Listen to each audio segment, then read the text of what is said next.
donors that we expect to be heard, and we don't appreciate the way money is throwing its voice at the state capitol. And yes, we may be in a position where we will have to organize recall elections in this state.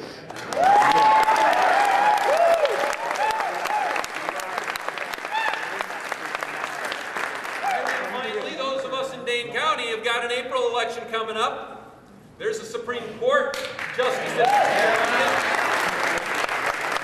and there will be a referendum giving all of us an opportunity to voice our displeasure with the ghastly Citizens United decision, and we need to spread the word to all of our friends and neighbors about that opportunity. We need to send a powerful message that money is not speech, corporations are not people, public offices are not commodities to be bought and sold. Elections are not auctions, and we have to do that in April. So there is a heck of a lot of work that we need to do. But to do that work, we need to understand and educate our neighbors about the full measure of the challenge that faces us. We need to fully understand what we are up against. And what we are up against, in my view, is what I would describe as the third stage of ownership in our society. If you go back to the very beginnings of our country, and you look at where we started, and you look at the mechanisms of control that were used to keep people in their place, and make sure that the ruling class was able to call the shots. It started, yes, with slavery. And it started with institutionalized disenfranchisement. At the beginning of our country, remember, the electorate was made up of 10% of the population. 10% of the people in the country actually had access to the vote because you had to be a white male property owner. It wasn't enough to be white. It wasn't enough to be white and male. You had to be white and male and property in order to have a voice, in order to have a vote. That was the first stage of ownership. And after decades and generations of struggle, the abolitionists won, and slavery was abolished. And the suffragettes won, and women got the vote, and the electorate was expanded. And that was the death of the first stage of ownership. Now, that did not mean that the ruling class was about to surrender control and relinquish power. They moved on to the second stage of ownership. They invented new mechanisms of control, new tools to keep people in their place. In place of slavery, of course, was Jim Crow, institutionalized segregation. And in place of an electorate that had been whittled down to 10% of the population, when they lost that institutionalized voter disenfranchisement, they moved on to institutionalized voter suppression. Poll taxes and literacy tests. Those were the hallmarks of the second stage of ownership, which brings us to the 1960s. And it brings us to the Equal Pay Act of 1963 and the Civil Rights Act of 1964 and the Voting Rights Act of 1965. All of those efforts were direct assaults on the second stage of ownership, the mechanisms of control that the ruling class was using. Now, that attack on the second stage culminated, in my view, with the enactment of Title IX in 1972. And with the Voting Rights Act and the Equal Pay Act and all of the great civil rights legislation and women's rights legislation that really culminated in 1972 with the enactment of Title IX, what you effectively saw was the sweeping away of the second stage of ownership.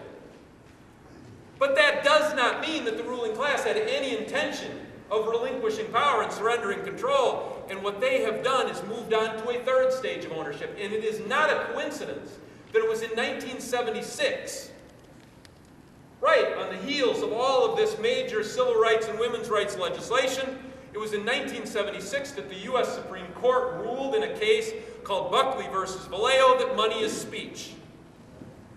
And that, in my view, was the birth of the third stage of ownership. That was the moment when the new mechanism of control was invented. And what the third stage of ownership is the creation of a political marketplace where participation is prohibitively expensive for all but a few. And that stage of ownership came into full flower a year ago when the U.S. Supreme Court ruled in Citizens United versus Federal Election Commission that corporations and other interest groups can spend as much as they want on elections. That was the full flowering of the third stage of ownership, the full flowering of the creation of that political marketplace where participation is prohibitively expensive for all but a few. Where money is speech, then the First Amendment right to free speech becomes a privilege that has to be purchased, and purchased at great expense. And that is the full measure of what we are up against. Tell us about the Koch brothers. Actually, we're getting to know these people better and better. Their last name's actually pronounced Koch. And those Koch brothers are paying for the Tea Party movement.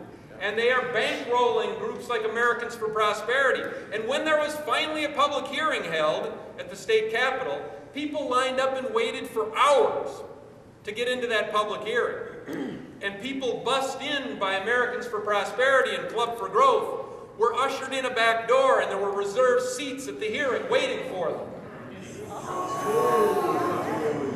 Now, the reason that they were so successful in arranging all this is that they were tipped off in advance of the public hearing about the fact that it was going to be held at 10 o'clock on Tuesday.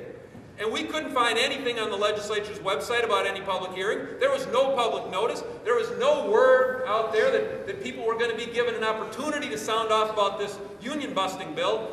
But Americans for Prosperity and Club for Growth already had the bus transportation lined up. And they had reserved seats waiting for them.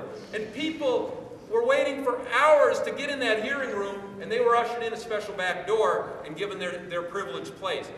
That is what the Koch brothers are doing to our democracy. And one of the things we got to do a better job of, if we are to rip to shreds the third stage of ownership, which is what we need to do, if we are to do that, we need to become much more familiar with people like the Koch brothers.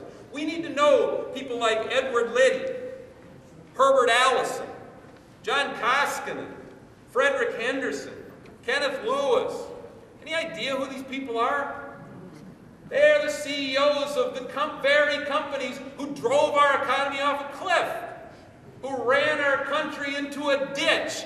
Those are the faces that need to be those are names that need to be household names. Those are faces that we need to become acquainted with because we need to name the enemy.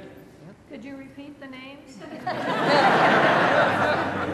And then I want y'all to look these people up.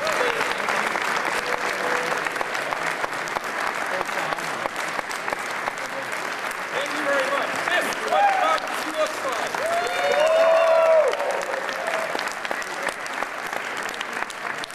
Thank you, Mike. That's absolutely what democracy looks like. You know,